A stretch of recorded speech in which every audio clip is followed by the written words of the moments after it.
నిజామాబాద్ జిల్లా బోధన్ పట్టణంలో పట్టణ సిపిఎం పార్టీ ఆధ్వర్యంలో పార్లమెంట్లో కేంద్ర ప్రభుత్వ ప్రతినిధి నిర్మలా సీతారామన్ ప్రవేశపెట్టిన బడ్జెట్ ప్రతులను తగలబెట్టి సిపిఎం నిరసన వ్యక్తం చేసింది.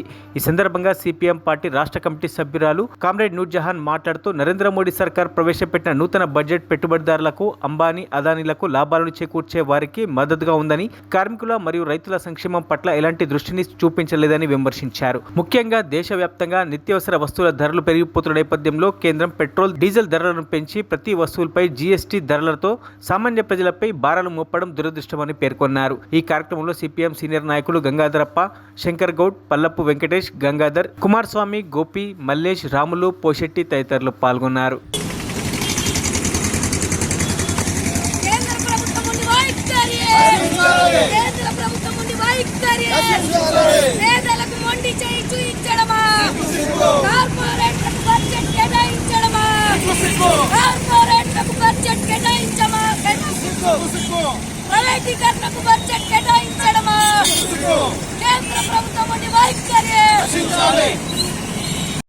విడుదల చేసిన బడ్జెట్ కాపీలను ఇవాళ సిపిఎం ఆధ్వర్యంలో దగ్ధం చేయడం జరిగింది. కార్మిక, ప్రజా, రైతు, వ్యవసాయ కార్మిక వ్యతిరేకంగా బడ్జెట్ ఉంది. ఇది కార్పొరేట్ అనుకూలంగా బడ్జెట్ ఉంది. ఈ బడ్జెట్ ని ఏదైతే కేంద్ర ప్రభుత్వం విడుదల చేసిందో కార్పొరేట్ అనుకూలంగా, అదే విధంగా ప్రైవేటీకరణకు అనుకూలంగా ఈ బడ్జెట్ విడుదల చేయడం జరిగింది. ఇవాళ సామాన్య ప్రజల పైన భారాలు మోపుతా ఉన్నారు, పెద్దలకేమో రాయితీలు ఇస్తా ఉన్నారు. ఇవాళ ధరలను అదుపు చేయలేదు. ఇవాళ ప్రజలపై ధరల భారం విపరీతంగా పెరిగింది. అదే విధంగా కార్పొరేట్లకు ఇవాళ 100% ఉన్న వాళ్ళకు, కోట్లలో ఉన్న వాళ్ళకి ఇవాళ పడగలెత్తే విధంగా బడ్జెట్ ని విడుదల చేయడం జరిగింది.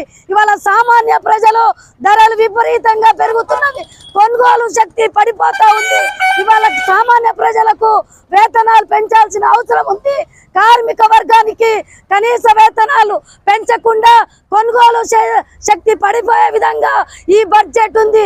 ఈ ప్రభుత్వం ఎవరి కోసం పనిచేస్తూ ఉందంటే టాటా, బిర్లా, అంబానీ, అదానీ కింద పనిచేస్తూ ఉంది. ఇవాళ ఏదైతే నవరత్నాలు ఉన్నాయో ఈ నవరత్నాలను కూడా ప్రైవేటీకరణ చేయడానికే ఈ బడ్జెట్ ని రానున్న కాలంలో మేము మొత్తం ప్రైవేట్. కేంద్ర ప్రభుత్వం ఫిబ్రవరి 1వ తారీఖు నాడు ప్రవేశపెట్టినటువంటి బడ్జెట్ ఈరోజు ప్రజల మీద భారాలు వేస్తూ ఈ దేశ సంపద మొత్తం కూడా పెట్టుబడిదారులకు అనుకూలంగా కార్పొరేట్లకి ఈ సంపద అంతా కూడా దోసిపెడతా ఉన్నది. అదాని బడ్జెట్గా ఈరోజు మనం చెప్పుకోవడానికి అవకాశం ఉంది. ఈ దేశంలో కష్టం చేస్తున్నటువంటి కార్మికులకు కానీ, అట్లాగే ఈ దేశానికి అన్నం పెట్టేటటువంటి రైతులకు కానీ ఇవాళ ఉన్నటువంటి ఉపాధి హామీ మొత్తం కూడా నిర్వీర్యం చేసే విధంగా బడ్జెట్ను ప్రవేశపెట్టింది.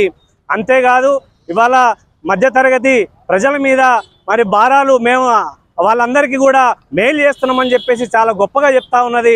కానీ ఈ బడ్జెట్ వల్ల ప్రజలకు ఏమాత్రం కూడా ప్రయోజనం లేదు. ఇది వెంటనే సవరించి ప్రజలకు ఉపయోగించేటటువంటి ఉపయోగకరంగా ఉన్నటువంటి బడ్జెట్ని మరి సవరించి ప్రవేశపెట్టాలని చెప్పేసి సిపిఎం పార్టీగా డిమాండ్ చేస్తూ ఉన్నాం.